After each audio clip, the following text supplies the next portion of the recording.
Welcome to our 30 days to start a thriving youth ministry from scratch by Eunice Oderon. Topic 2, your goal. Your goal, not just a ministry but a thriving ministry.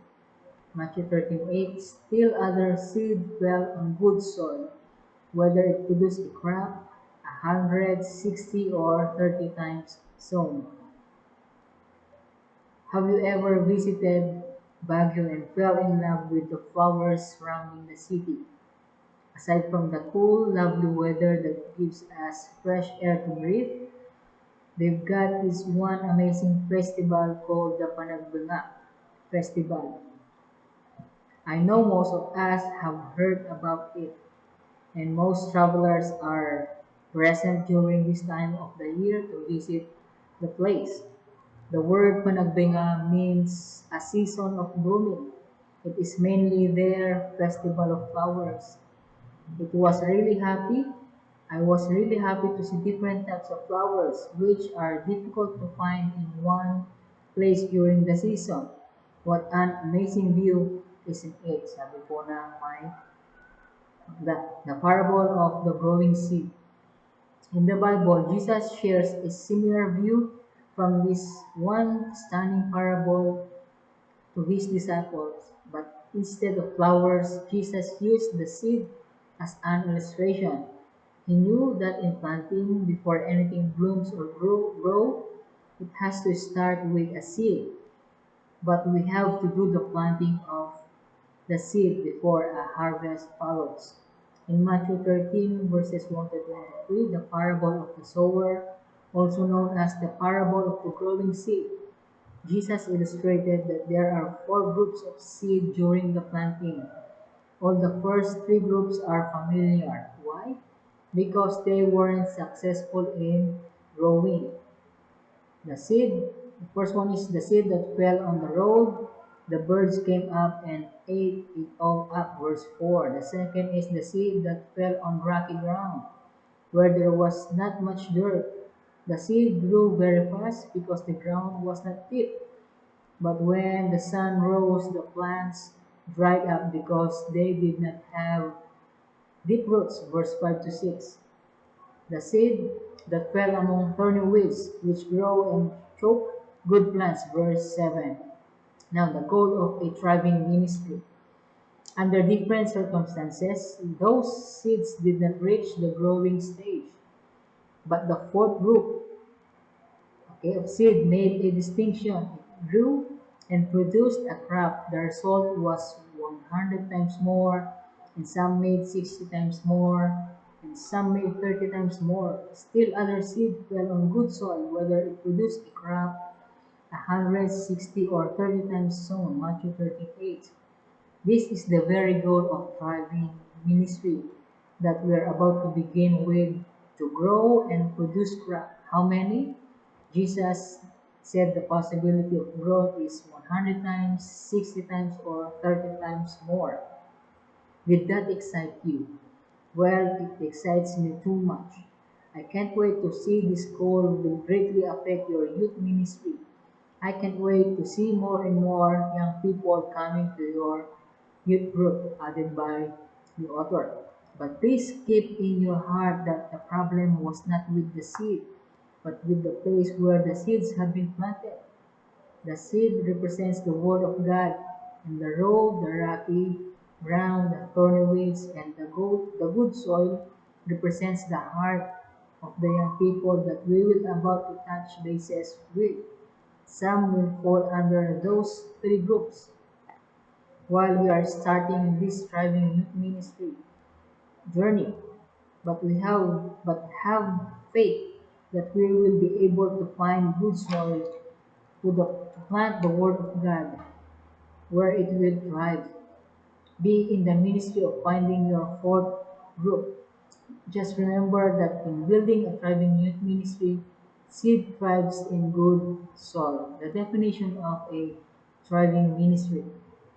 When I was studying, the word thrive was not in my vocabulary. All I know was the word grow. But little did I know that it was a It was synonymous with each other, said by the author. Cambridge Dictionary defines thriving as growing, developing, or being successful. But Webster's Revised Unabridged Dictionary put it this way: to grow vigorously or luxuriantly as a plant to flourish. In other words, a thriving youth ministry is a ministry that grows, flourishes, prospers, and succeeds. It is wrong to stop growing, sabi po ni Richard Blackaby. In starting a thriving youth ministry, it must be your long-term desire to keep growing until you find the ministry sustainable and successful. What would you feel if your youth ministry just exists for the sake of existence? There's nothing new, everyone struggles, and there's a great decline in their interest to hear the word. Attendance starts dropping and you get stuck. If you can relate, then there's a great possibility that you are no longer thriving. When I started as a youth leader 10 years ago, I was experiencing the same thing in the ministry. I wasn't trained to do this thing and I was all by myself figuring things out. The youth ministry was very small and I was called to change this, sabi ko na author. But we had not had any full-time youth pastor or leader to help me, and the fact that the church was only starting for years. I asked, how can I possibly lead the group? Can I just call a friend, Lord? But of course, the Lord will not take the responsibility out from you. So I just prayed and asked for guidance, added by the author. The next thing I remembered was taking the one bold step of sharing the word to three students in the church during our first meeting. Yes, only three of them. The church went through different challenges along the way, and I was left with the three students to start with. I wrestled in prayer and asked the Lord to help me just begin loving these three students that I'm with, just as Paul instructed the growing Christians at Thessalonians. May the Lord make your love increase and overflow for each other and for everyone else, just as ours does for you. First Thessalonians 3:12. From that moment, I began to grow in love as days passed by and realized that one way to grow is to pray. Then I saw how God moved in my life and helped me start a thriving youth ministry. That's all because I started praying. Okay. So if you're new in this calling and see nothing but failure in each step that you have so far made and you plan to give up, don't just start praying. Thriving is not stopping. Not because you can't see anything good. Right now, you will stop. It has to start with the little desire to grow and grow and grow until you bloom.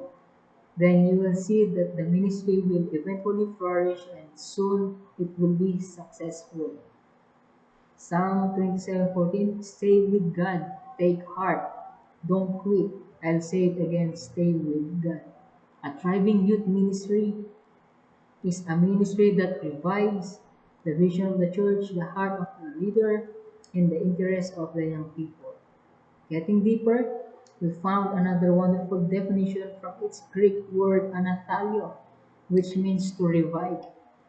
I thought that it's enough to grow in the youth ministry, but the translation gives us another encouragement of why we need to start a thriving one in the first place.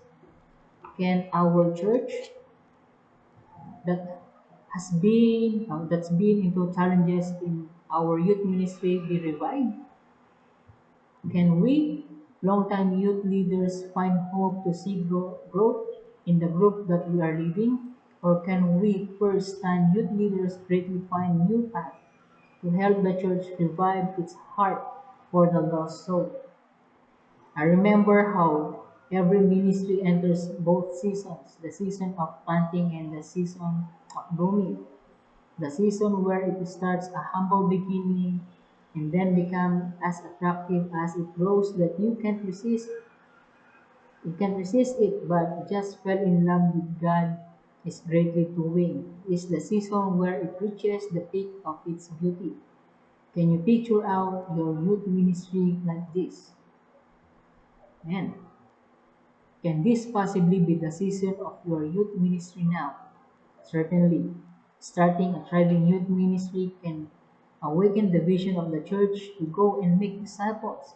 If the church stops evangelizing, now is the best time to use the youth ministry to reach out for more souls through the lives of the young people. As you embark in this growing journey, you'll see that God is molding your heart closer to His purposes and plans. And as the ministry starts thriving again, you'll see that students will start expanding and coming to learn and be transformed. No doubt that this is the plan of God to every youth ministry that we lead or we're about to lead. Unlike other ministry that just survive every season, our youth ministry, it must thrive. Our youth ministry must thrive. It blooms every now and then, not just for a specific season, but keeps attracting young people to come closer to Jesus any time of the day.